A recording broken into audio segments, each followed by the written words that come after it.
پھر یکرہانی تکرہانی تکرہانی تکرہانی، یہ 4 صیغے، 3 مرتبہ تکرہانی، ایک بار یکرہانی، یہ کامن 4 صیغے ایک ساؤنڈ جیسے یکرہونا یکرہانا تکرہونا تکرہانا، یہ 4 صیغے۔ کل صیغے کتنے ہو گئے؟ یہ ہم نے 5 پڑھے، یہ 4 9، یہ 4 13، ایک لاسٹ بچا جو تھوڑا ڈیفرنٹ ہے، تکرہینا۔ وہ ڈیفرنٹ وہ کون سا صیغہ ہے؟ وہ مخاطب مؤنث واحد کا صیغہ ہے، تکرہینا۔ بات کلیئر؟ خواہ ایسے پڑھ لے یا ایسے پڑھ لے، کوئی دونوں میں فرق نہیں ہے، بس مین چیز آپ کے سمجھ میں آنا چاہیے کہ وہ صیغہ کہاں پر استعمال ہو رہا ہے۔ یفعلو کے وزن پر ایک اور میرے پاس مادہ ہے، ہا فا وہ، ہا فا وہ۔ اب اس کا بھی معنی آپ کے سمجھ میں آ رہا ہوگا، ہا فا وہ بالکل اردو میں بھی استعمال ہوتا ہے، اس کا مصدری معنی یاد کرنے سے ہوتا ہے۔ اب اگر ہم اس کو یفعلو کے وزن پر لائیں گے تو کیا کریں گے؟ اس میں فا کلمہ ہا ہے اور عین کلمہ فا ہے اور لام کلمہ ذو ہے، تو یہ کیا بن جائے گا؟ یحفظو۔ یحفظو کا مطلب وہ یاد کرتا ہے یا وہ یاد کرے گا۔ یحفظانی وہ دونوں یاد کرتے ہیں یا دونوں یاد کریں گے، یحفظونا وہ سب یاد کرتے ہیں یا وہ سب یاد کریں گے، تحفظو وہ یاد کرتی ہے یا وہ یاد کرے گی، تحفظانی وہ دونوں یاد کرتی ہیں یا وہ دونوں یاد کریں گی، یحفظنا وہ سب یاد کرتی ہیں یا وہ سب یاد کریں گی، تحفظو تو یاد کرتا ہے یا تو یاد کرے گا، تحفظانی تو یا تم دونوں یاد کرتے ہو یا تم دونوں یاد کرو گے، تحفظونا تم سب یاد کرتے ہو یا تم سب یاد کرو گے، اور تحفظینا تو یاد کرتی ہے یا تو یاد کرے گی، تحفظانی تم دونوں یاد کرتی ہو یا تم دونوں یاد کرو گی، تحفظنا تم سب یاد کرتی ہو یا تم سب یاد کرو گی، احفظو میں یاد کرتا ہوں میں یاد کروں گا، نحفظو ہم یاد کرتے ہیں یا ہم یاد کریں گے۔ یہ 14 صیغے مکمل ہو گئے۔ پریکٹس آپ کو انہی افعال کی کرنی ہے، جو بھی افعال آپ کو ملے گا اس میں آپ فوراً اس کے 14 صیغے پڑھنے کی کوشش کریے گا۔ اب آپ کو پہلے جیسے بتایا کہ ضروری نہیں ہے کہ ہمیشہ عین کلمہ فتحہ والا ہو، بعض آپ کو افعال ایسے بھی ملیں گے جس پر عین کلمہ کسرہ والا ہوگا، یعنی کہ یفعلو کے وزن پر بھی آپ کو افعال ملیں گے اور یفعلو کے وزن پر بھی آپ کو افعال ملیں گے۔ جیسے اس کے لیے میرے پاس مادہ ہے صاد با رو، صاد با رو مادہ سے یہ یفعلو کے وزن پر آتا ہے۔ اچھا میننگ آپ سمجھ میں آ رہا ہوگا، آپ کو اردو میں بھی استعمال ہوتا ہے، اس کا مصدری معنی کیا بنے گا؟ صبر کرنے سے۔ اب یفعلو کے وزن پر لانا ہے تو یصبرو، با کو ہم کیا کر دیں گے؟ عین کلمہ اس کو کسرہ دیں گے، یصبرو۔ یصبرو کا مطلب وہ صبر کرتا ہے یا وہ صبر کرے گا، یصبرانی وہ دونوں صبر کرتے ہیں یا وہ دونوں صبر کریں گے، یصبرونا وہ سب صبر کرتے ہیں یا وہ سب صبر کریں گے، تصبرو وہ صبر کرتی ہے یا وہ صبر کرے گی، تصبرانی وہ دونوں صبر کرتی ہیں یا وہ دونوں صبر کریں گے، یصبرنا وہ سب صبر کرتی ہیں یا وہ سب صبر کریں گی، تصبرو تو صبر کرتا ہے یا تو صبر کرے گا، تصبرانی تم دونوں صبر کرتے ہو یا تم دونوں صبر کرو گے، تصبرونا تم سب صبر کرتے ہو یا تم سب صبر کرو گے، تصبرینا تو صبر کرتی ہے یا تو صبر کرے گی، تصبرانی تم دونوں صبر کرتی ہو یا تم دونوں صبر کرو گی، تصبرنا تم سب صبر کرتی ہو یا تم سب صبر کرو گی، اصبرو میں صبر کرتا ہوں یا میں صبر کروں گا، نصبرو ہم صبر کرتے ہیں یا ہم صبر کریں گے۔ ٹھیک ہے نا؟ تو یہ تو ہو گیا یفعلو کے وزن پر کوئی گردان۔ مین ہے پریکٹس کرنی ہے آپ کو، جو بھی آپ کو صیغہ ملے، جو بھی آپ کو مادہ ملے، بس آپ کو یہ پتہ لگ جائے کہ یہ یفعلو پر آتا ہے کہ یفعلو پر آتا ہے کہ یفعلو کے وزن پر آتا ہے۔ جیسے کاف ذال با مادہ لے لیتے ہیں، کاف ذال با مادہ یہ بھی یفعلو کے وزن پر آتا ہے۔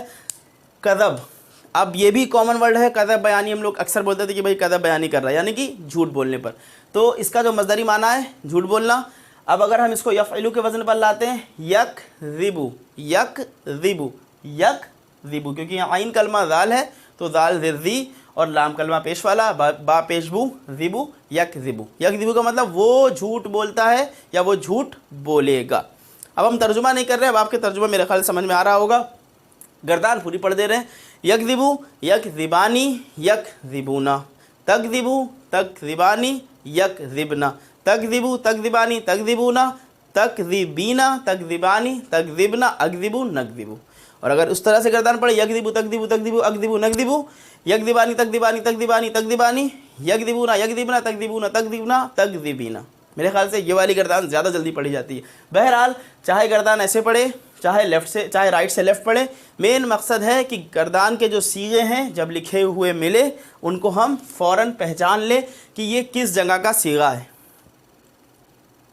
جیسے ہا میم لام، ہا میم لام یہ مادے سے، یہ بھی یفعلو کے وزن پر آتا ہے تو کیا بن جائے گا؟ یحملو، وہ بوجھ اٹھاتا ہے. یحملو وہ بوجھ اٹھاتا ہے اور یا وہ بوجھ اٹھائے گا. تو اب اسی گردان آپ پڑھیے، یحملو یحملانی یحملونا، تحملو تحملانی یحملنا، تحملو تحملانی تحملونا، تحملینا تحملانی تحملنا، احملو نحملو. تو جب بھی آپ کو افعال ملے تو آپ کو اس کی 14 صیغے گردان پڑھنی ہے. اچھا یہ چیزیں پتہ کیسے لگیں گی کون سا مادہ یہاں آئے گا یا پھر یفعلو کے وزن پر آئے گا؟ تو اس کا پتہ لگنے کی جگہ ہے ڈکشنری. ڈکشنری ہم کو بتا دے گی مادے کے ساتھ میں. آگے انشاءاللہ آگے کے کچھ لیکچرز کے بعد ہم لوگ عربک ڈکشنری کنسلٹ کرنا سیکھیں گے کہ عربک ڈکشنری کیسے دیکھتے ہیں. تو وہاں پر ہمیں کلیئر کٹ لکھا ہوا ملے گا. اگر ہا میم لام کے آگے کچھ ایسا سمبل بنا ہوا جس سے فوراً یہ بات سمجھ میں آ جائے گی کہ یہ یفعلو کے وزن پر آئے گا. تو اس کے لیے کوئی پریشان نہیں ہونا. فی الحال کیا کرنا ہے آپ کو، جب تک ڈکشنری دیکھنی نہیں آتی، قرآن میں آپ کو یہ صیغے تلاشنے ہیں. قرآن سے بھی آپ سمجھ سکتے ہیں کہ کہیں پر آپ کو اگر مل رہا ہے یحفظو یا یحفظونا تو آپ نے فوراً یحفظونا والا پہچانا، فوراً پہچان گئے اچھا یہ عین کلمہ زبر والا ہے، پھر پورے 14 صیغے گردان آپ نے پڑھ دی. یفعلو کے وزن پر بھی آپ کو کئی صیغے افعال کے ملیں گے. جیسے میرے پاس ہے قاف تا لام، قاف تا لام. اب اس کا اردو میننگ قتل کرنے سے ہوگا مصدری معنی. اور یفعلو کے وزن پر یقتلو وہ قتل کرتا ہے یا وہ قتل کرے گا. اب پوری گردان پوری 14 صیغے آپ کو پڑھ جانا ہے. یقتلو یقتلانی، یقتلو یقتلانی، دھیان رکھنا ہے تا پر پیش لانا یعنی کہ عین کلمے پر پیش لانا ہے. تو یقتلو یقتلانی یقتلونا، تقتلو تقتلانی یقتلنا. چھٹا صیغہ کیا ہوتا ہے؟ لام کلمے کو ساکن کرتے ہیں، نون زبر نا کا اضافہ کرتے ہیں تو کیا بن جاتا ہے وہ یقتلنا. پھر تقتلو تقتلانی تقتلونا تقتلینا. اور جو یہ 6 9 10واں صیغہ ہوتا ہے، 10واں صیغہ مطلب جو مخاطب واحد مؤنث کا صیغہ ہوتا ہے اس میں کیا کرنا ہوتا ہے؟ تقتلینا. لام کلمے کو زیر دیتے ہیں یا ساکن اور نون زبر ناک کے ساتھ پڑھتے ہیں تو تقتلینا اور تقتلانی تقتلنا اقتلو نقتلو. معنی آپ کے سمجھ میں امید کرتے ہیں کہ آ رہا ہوگا. اور اگر اس طریقے سے گردان کو پڑھیں تو کیا پڑھیں گے؟ یقتلو تقتلو تقتلو اقتلو نقتلو، یقتلانی تقتلانی تقتلانی تقتلانی، یقتلونا یقتلنا تقتلونا تقتلنا تقتلینا تقتلینا. اسی طرح سے خا را جیم مادہ ہے، خا را جیم. بہت سارے عربی کے ورڈ آپ کو اردو میں مل جائیں گے. خارج، خاراجہ تینوں کو جوڑ دیا، خارج جیسا کچھ یعنی کہ نکلنا. تو اب اگر یفعلو کے وزن پہ یخرجو وہ نکلتا ہے یا وہ نکلے گا تو یخرجو یخرجانی یخرجونا، تخرجو تخرجانی یخرجنا، تخرجو تخرجانی تخرجونا، تخرجینا تخرجانی تخرجنا، اخرجو نخرجو. اسی طرح سے کاف تا با مادہ، کاف تا با مادہ بھی یفعلو کے وزن پر آتا ہے. کاف تا با مادے سے کیا بنے گا؟ یکتبو. یکتبو کا ترجمہ کیا بنے گا؟ وہ لکھتا ہے یا وہ لکھے گا. یکتبو یکتبانی یکتبونا، تکتبو تکتبانی یکتبنا، تکتبو تکتبانی تکتبونا، تکتبینا تکتبانی تکتبنا، اکتبو نکتبو. بہت آسانی سے آپ ساری گردانیں کر سکتے. کلیئر ہے؟ اب بات کر لیتے ہیں کچھ ایگزامپلس کی. اس کی ویسے ایگزامپلس ہی سارے چل رہے تھے، تھوڑے سے کچھ ڈیٹیل ایگزامپل، کچھ قرآنی آیت پر بات کرتے ہیں کہ مضارع کا استعمال کیسے ہوگا اور بعض کلمے پر اس کا اطلاق کر کے دیکھتے ہیں، اس میں ہمیں پہچاننے کی کوشش کرنی ہے. اب اس میں کام کیا کرنا ہوتا ہے کہ ہمیں صحیح صیغے کو پہچاننا ہوتا ہے. صحیح صیغہ پہچان گئے ہم تو بہت حد تک ہم اس کا صحیح مفہوم بھی سمجھ جائیں گے. صیغے میں غلطی نہیں کرنی ہے کہ یہ کون سا صیغہ ہے. وہ 14 صیغے آپ کے ذہن میں ہونے چاہیے، خواہ ماضی کے ہوں چاہے مضارع کے ہوں. دونوں صیغے آپ کو یاد ہونی چاہیے، گردانیں پوری یاد ہونی چاہیے. اور بہت آسان ہے، اتنی مشکل نہیں ہے. اگر آپ تھوڑی سی محنت، تھوڑا سا فوکس، تھوڑا سا کنسنٹریشن، توجہ دیں گے تو بہت آسانی سے چیزیں سمجھ میں آ جائیں گی. بہت زیادہ رٹنا بھی نہیں ہے، سمجھ لینا ہے. سمجھ میں آ گیا تو الحمدللہ کوئی مسئلہ نہیں پھنسے گا. اور اگر کسی کی یاد کرنے کی پاور زیادہ ہے، رٹنے کی پاور، تو اس کو رٹ بھی سکتا ہے. اور اگر کسی کی سمجھنے کی پاور زیادہ، میرے خیال سے سمجھ لینا زیادہ بہتر ہے. ٹھیک ہے، تو اب کچھ ایگزامپلس کر لیتے. جیسے میرے پاس ہے شین، مادہ بتاتے ہیں، شین ہا دال. شین ہا دال یہ یفعلو کے وزن پر آتا ہے. ابھی ہم ڈائریکٹ صرف مضارع کا وزن بتا رہے ہیں. آگے ہم لوگ پڑھیں گے ماضی، مضارع اور مصدر تینوں ایک ساتھ بولنا ہوتا ہے. گرامر میں جو ڈکشنری میں آپ کو ملتا ہے ماضی اور مضارع کے کمبینیشن کے ساتھ، آگے انشاءاللہ پڑھیں گے. تو شین ہا دال یفعلو کے وزن پر آتا ہے. اس کا میننگ ہوتا ہے مصدری معنی گواہی دینا. اب اگر ہم کہنا چاہ رہے ہیں کہ میں گواہی دیتا ہوں، میں گواہی دیتا ہوں، ایک بات اور سمجھتے چلے کہ جو قواعد فعل ماضی کے لیے اپلیکیبل تھے وہی قواعد ہم یہاں پر بھی جملہ بناتے وقت فعل مضارع میں لگائیں گے. وہ قواعد کیا تھے کہ اگر فاعل اس میں ضمیر ہوتا تھا تو ہم 14 صیغوں میں سے صیغہ تلاشتے تھے. پھر سے اس کو ریپیٹ کرتے ہیں، یہ پہلے بھی بات ہو چکی ہے. قواعد کیا تھا یا قاعدہ کیا تھا ہمارا کہ اگر فاعل اس میں ضمیر ہوتا تھا تو ہم پورے 14 صیغوں کی گردان کرتے تھے اور اس میں سے جس جگہ پر وہ فاعل آتا تھا اس جگہ پر لکھ دیتے تھے. جیسے مثال کے طور پر اگر ہم کہہ رہے ہیں تم سب لکھتے ہو، تم سب لکھتے ہو. اب اس میں کیا ہے؟ لکھنا فعل ہے، اس کا فاعل کون ہے؟ تم سب، یعنی کہ مخاطب سیکنڈ پرسن ہے. کہیں پر اس میں ظاہر نہیں ہے بلکہ اس میں ضمیر ہے. تو اب ہمیں صیغہ تلاشنا ہوگا. کون سا صیغہ ہے یہ جمع کا صیغہ ہے، مخاطب کا صیغہ ہے، مذکر کا صیغہ ہے. تو یہ کہاں پر آئے گا؟ یہ کیا بن جائے گا؟ تکتبونا. تو ہم سیدھے لکھ دیں گے تم سب لکھتے ہو تکتبونا. بات کلیئر؟ اسی طرح سے دوسری چیز فعل ماضی میں ہم لوگوں نے پڑھا تھا کہ اگر اس میں ظاہر ہوتا تھا، فاعل اگر اس میں ظاہر ہوتا تھا تو پہلا اور چوتھا صیغہ استعمال کرتے تھے. پہلا اور چوتھے میں فرق کیسے کرتے تھے؟ اگر فاعل مذکر ہوتا تھا تو پہلا صیغہ، اگر فاعل مؤنث ہوتا تھا تو چوتھا صیغہ. بہت سمپل سا یہ قاعدہ پڑھا تھا. یہی قاعدے، یہی رولز، یہی قواعد فعل مضارع میں بھی اپلائی کرنے ہیں. یعنی کہ فاعل اگر ضمیر ہے تو 14 صیغے چلائیں گے، فاعل اگر ظاہر ہے تو پہلا اور چوتھا صیغہ ڈیپینڈ کرے گا. فاعل مذکر تو پہلا، فاعل مؤنث تو چوتھا صیغہ.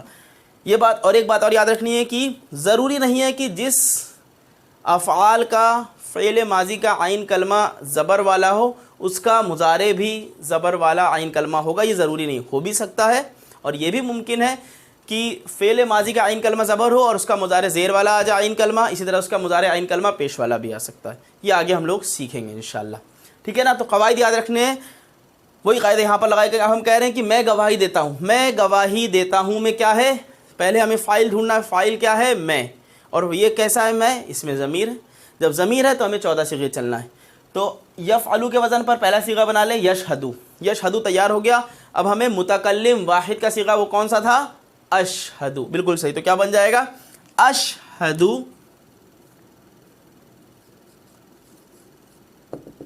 اشہدو.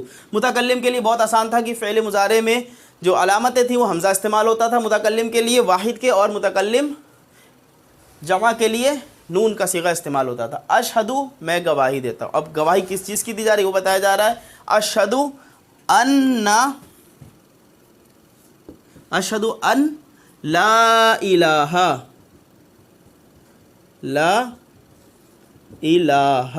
اب یہ آپ لا نفی جنس بات سمجھ میں آ رہی ہو کیونکہ اس کے بعد کا اسم کیسا حالت نصب میں نکرہ ہے، واحد ہے.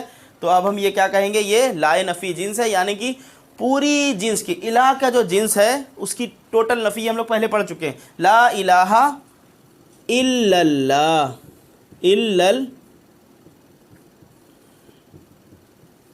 واشہدو اور میں گواہی دیتا ہوں، واشہدو ان محمدن عبدہ و رسولہ. اشہدو ان لا الہ، اب اس کو پڑھیں گے اشہدو اللہ الہ، کہ میں گواہی دیتا ہوں لا الہ کوئی الہ نہیں ہے الا اللہ مگر اللہ، اللہ کے سوا کوئی الہ نہیں، باقی جو بھی الہ بنائے بیٹھا ہے وہ سب کے سب باطل ہیں، وہ الہ نہیں ہو سکتے۔ واشہد، اور میں گواہی دیتا ہوں انا محمدن، کہ محمد صلی اللہ علیہ وسلم عبدہ، ہو کے بندے، اس کے بندے، ہو کی ضمیر کس طرف؟ اللہ کی طرف، اللہ کے بندے ہیں، و رسول، اور اس کے رسول، ہو کی ضمیر اللہ کی طرف جا رہی ہے اور اس کے رسول۔ تو ابھی تک آپ نے لا الہ الا اللہ پڑھ رکھا تھا، عبدہ و رسولہ پڑھ رکھا تھا، مرکب اضافی ہیں دونوں۔ اشہد آج آپ نیا سیکھ گئے، تو آپ کو یہ پورا مکمل جو ہم لوگ کلمہ پڑھتے ہیں وہ آپ کا تیار ہو گیا۔ اشہد ان لا الہ الا اللہ و اشہد ان محمدً عبدہ و رسولہ۔ کچھ قرآنک آیتیں کرتے ہیں انشاءاللہ فعل مضارع پر بیس۔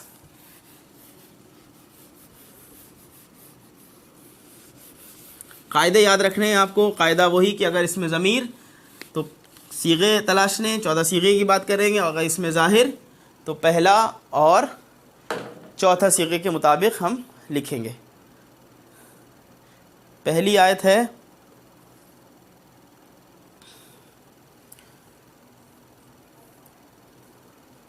اردو میں لکھتے ہیں اور اس کا پھر عربی عبارت بنائیں گے۔ وہ سوال کرتے ہیں، وہ سوال کرتے، اب سوال لکھ لیتے ہیں اس کو، وہ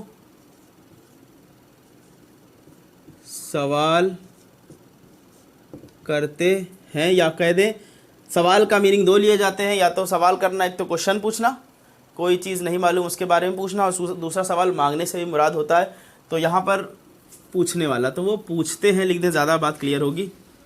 وہ پوچھتے ہیں، وہ پوچھتے ہیں تم سے یا آپ سے، آپ سے روح کے بارے میں۔ پہلا کام کیا کرنا ہے ہم کو، اس میں فعل پہچاننا ہے، پوچھنا ایک فعل ہے، وہ پوچھتے ہیں، یہ بن گیا فعل، اور فعل بھی کون سا؟ مضارع۔ آپ سے، آپ سے پوچھتے ہیں، تو آپ سے کیا ہو گیا؟ مفعول ہو گیا۔ فاعل کہاں ہوگا؟ فاعل اسی کے اندر چھپا ہوا ہے، جب فاعل چھپا ہوا ہوگا تب اس کیس میں ہمیں گردان پوری چلانی ہے۔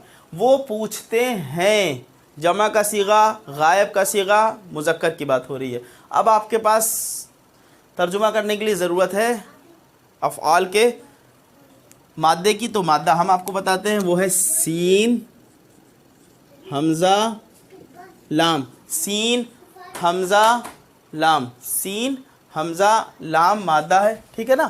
تو وہ پوچھتے ہیں، یہ آتا ہے یفعلو کے وزن پر،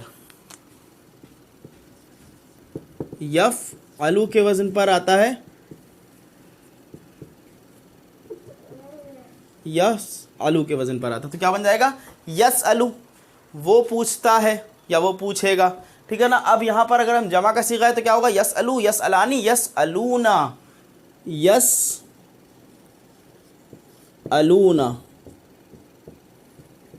یسألونا، وہ پوچھتے ہیں، بات ہو گئی کمپلیٹ۔ آپ سے، اب آپ سے مفعول ہے، مفعول ہمیں پتہ ہے حالت نصب میں آتا ہے، تو ہم کیا کریں گے؟ حالت نصب والی ضمیر کا لے کر کے آ جائیں گے، لیکن اس ضمیر کے ساتھ ہمیں بات پتہ ہے، اس کو ہم کیا کہتے ہیں؟ ضمائر متصلہ، اٹیچڈ پروناؤن، اٹیچڈ ضمیر، یہ ہمیشہ اٹیچڈ ہو کر کے آتا ہے، چاہے فعل سے آئے، چاہے حرف سے آئے، چاہے اسم سے آئے، تو اس کو اٹیچ کرنا پڑے گا، تو یہ نون میں اٹیچ ہو جائے گا۔ یسألونکا، یسألونکا، وہ آپ سے پوچھتے ہیں، کس کے بارے میں؟ اب جس کے بارے میں پوچھا جا رہا ہے روح کے بارے میں، تو عن الروح، عن الروح،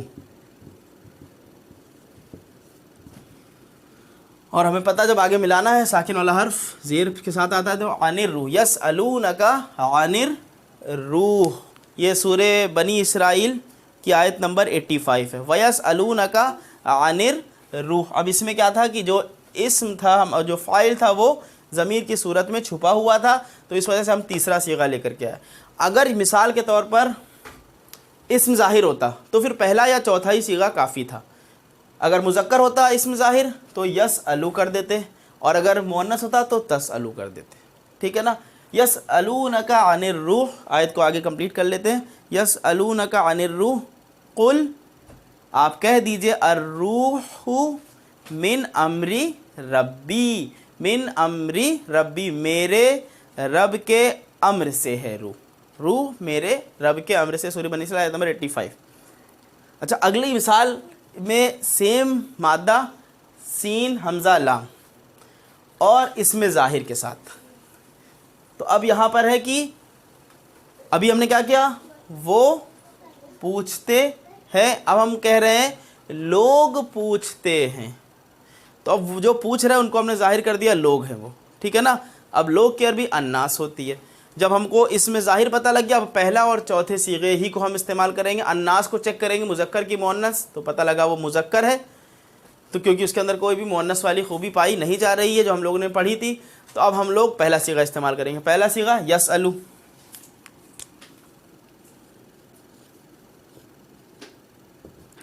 یسألو. الناسو, کیونکہ اسم الفاعل ہمیں پتہ ہے حالت رفع میں ہوتا ہے. یسأل الناس, لوگ پوچھتے ہیں. کس سے پوچھتے ہیں؟ آپ سے پوچھتے ہیں یا تم سے پوچھتے ہیں. ٹھیک ہے نا. یا آپ سے پوچھتے ہیں تو آپ سے لیے, اب یہاں آپ کیا ہو جائے گا مفعول, اور مفعول حالت نصب میں تو کاف آ جائے گا, کا زبر کا. لیکن یہ پھر وہی والی بات کہ یہ اٹیچ ہو کر کے آتا ہے, تو اٹیچ ہم کہاں کریں گے؟ فعل کے ساتھ اس کو اٹیچ کریں گے. تو یہ کیا ہو جائے گا؟ یسألک الناس. یسألک الناس, جو سوال پوچھا جا رہا ہے, تو اب جس سے پوچھا جا رہا ہے وہ ذکر ہو گیا. اب سوال جس بارے میں پوچھا جا رہا ہوگا وہ ذکر ہوگا. وہ زیادہ تر ان کے پری پوزیشنز کے ساتھ آتا ہے. انشاءاللہ اس پری پوزیشن کو جب ہم لوگ آگے کے کلاس میں قرآن کی عبارت کو دیکھیں گے, جو ہم لوگ عربی کورس کمپلیٹ کرنے کے بعد, تو وہاں پر ڈیٹیل سے بات کریں گے کہ کون سا افعال کس پری پوزیشن کے ساتھ زیادہ تر آتا ہے. تو یہ سین حمزہ لام برا پری پوزیشن کے بھی آتا ہے, پری پوزیشن کے ساتھ بھی آتا ہے, ان پری پوزیشن کے ساتھ آتا ہے. تو جس کے بارے میں سوال کیا جاتا ہے وہ ان کے ساتھ لایا جاتا ہے. یسألک الناس عن الساعۃ, قیامت کے بارے میں پوچھتے ہیں. عن الساعۃ, اب یہ ان تھا اور زیر دے کر کے آگے ملانے کے لیے زیر دیا گیا. عن الساعۃ. یسألک الناس, لوگ پوچھتے ہیں آپ سے ساعت کے بارے میں, قیامت کے بارے میں. یہ سورہ احزاب کی آیت نمبر 63. قل انما علمها عند اللہ, آپ کہہ دیجئے کہ بلا شبہ اس کا علم اللہ کے پاس ہے.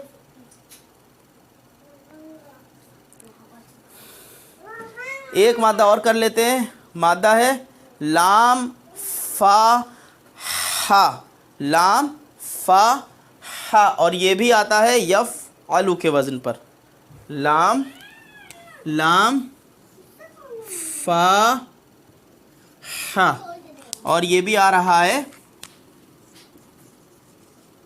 یفعلو کے وزن پر. تو یفعلو کے اعتبار سے کیا بنا؟ یلفحو. کیا بنا؟ یلفحو. یلفحو. یلفحو. اس کا مطلب کیا ہوگا؟ وہ جھلس دیتا ہے یا وہ جھلس دے گا. ٹھیک ہے نا. یا وہ جھلسا دیتا ہے, جو بھی بات آپ کو عربی میں اردو میں مناسب لگ رہی ہے, وہ جھلسا دیتا ہے یا وہ جھلسا دے گا, یا وہ جھلس دیتا ہے یا وہ جھلس دے گا.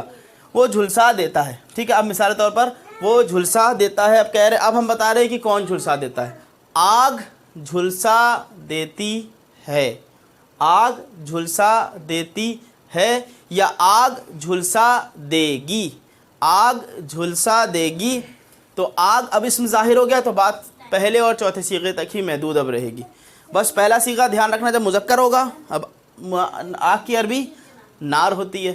نار کہاں پر استعمال ہوتا ہے مذکر کے طور پر, مؤنث طور پر؟ ہم لوگوں نے پڑھا تھا اس کو, ہم لوگوں نے کہاں پڑھا تھا کہ آگ کے نام بھی عربی میں مؤنث کی طرح سے ٹریٹ کرے جاتے ہیں. تو یہ مؤنث ہے, تو اس کا مطلب چوتھا صیغہ لائیں گے. تو یفعلو کا چوتھا صیغہ کیا ہوگا؟ تفعلو. تو اس کو تفعلو, تفعلو, اور النارو. ان نارو تفعل النارو آگ جھلسا دے گی آگ جھلسا دے گی. اب جس چیز کو جھلسایا جائے گا یعنی کہ مفعول اس کو لے کر کے آتے ہیں. ان کے چہروں کو ان کے چہرے ان کے چہرے چہرے یہ مرکب اضافی کا کی پہچان ہم لوگوں نے پڑھی تھی. تو وجہن چہرہ اس کا چہرہ وجہن ہو جاتا ہے نا. وجہن واحد کے لیے چہرے تو یعنی کہ وجہن کی جو جمع لائیں گے وجوہن وجوہن. اب یہ مضاف ہے اور مضاف کے بارے میں دو قاعدے ہم نے پڑھے تھے. الف لام نہیں لا سکتے اس پہ نہیں لایا اور اعراب ہلکا کر دیں گے تو وجوہ ہو گیا.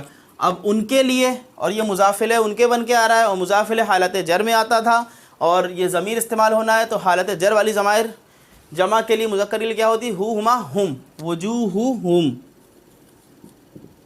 وجوہہم. اس کو جوڑ دیں گے اب تو یہ والا بھی دو چشمی بنا دیتے ہیں وجوہہم وجوہہم.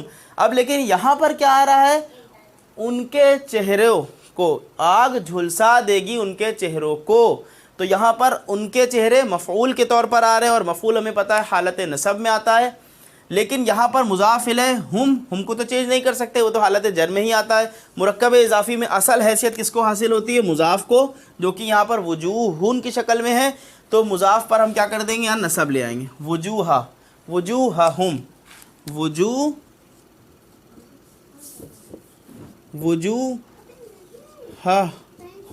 وجوہہم وجوہہم. کیا بن گیا یہ تلفح وجوہہم النار. اب فاعل اور مفعول کو انٹرچینج کر سکتے ہیں. تو یہ آیت کس طرح سے آئی ہے یہ تفعلو کیوں لکھا تلفح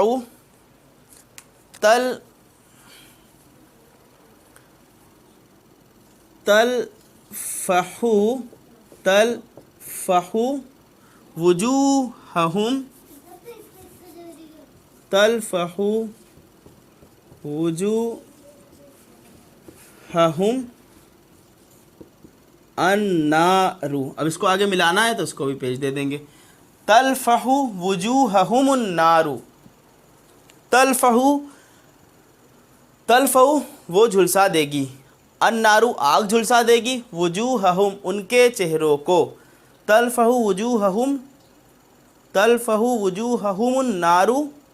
اور یہ آیت ہے سورہ مؤمنون کی آیت نمبر 104 سورہ مؤمنون آیت نمبر 104. اسی طرح سے بہت سارے ہمیں قرآن کی مثالیں مل سکتی ہیں فعل مضارع کی. آج ہم لوگوں نے 3 قرآن کی آیتیں اور ایک جو کلمہ اشہد اللہ والا ہم لوگوں نے پڑھا. الحمدللہ امید کرتے ہیں کہ بات سمجھ میں آئی ہوگی. اب دھیان یہ رکھنا ہے آپ کو کہ قرآن پڑھتے وقت اور حدیث پڑھتے وقت جو بھی افعال ملتے جا رہے ہیں ان کو آپ کو ڈھونڈتے جانا ہے خود ڈھونڈنے کی کوشش کرنی ہے. اور جو بھی افعال آپ پہچان جائیں تو پھر 14 صیغے ان کے پورے پڑھتے چلے جائیں خواہ ماضی کے ملیں یا مضارع کے ملے دونوں کے 14 صیغے آپ کو پڑھنے. انشاءاللہ آگے کے لیکچرز میں اور کچھ مزید باتیں کریں گے مضارع کے تعلق سے اور اس میں بھی بہت ساری آیتیں آج ہم لے کر کے آئے تھے لیکن بہرحال وقت اجازت نہیں دے رہا ہے کہ ان آیتوں کو کرا جائے نہیں تو لیکچر بہت لمبا بن جائے گا. انشاءاللہ آگے جب یہ ہمارا کورس مکمل ہو جائے گا تو اس کورس کی اپلیکیشن کو ہم لوگ اپلائی کریں گے قرآن کو سمجھنے کے لیے ان کی آیتوں پر انشاءاللہ. سبحانک اللہم و بحمدک اشہد ان لا الہ الا انت استغفرک و اتوب الیک. السلام علیکم ورحمۃ اللہ وبرکاتہ.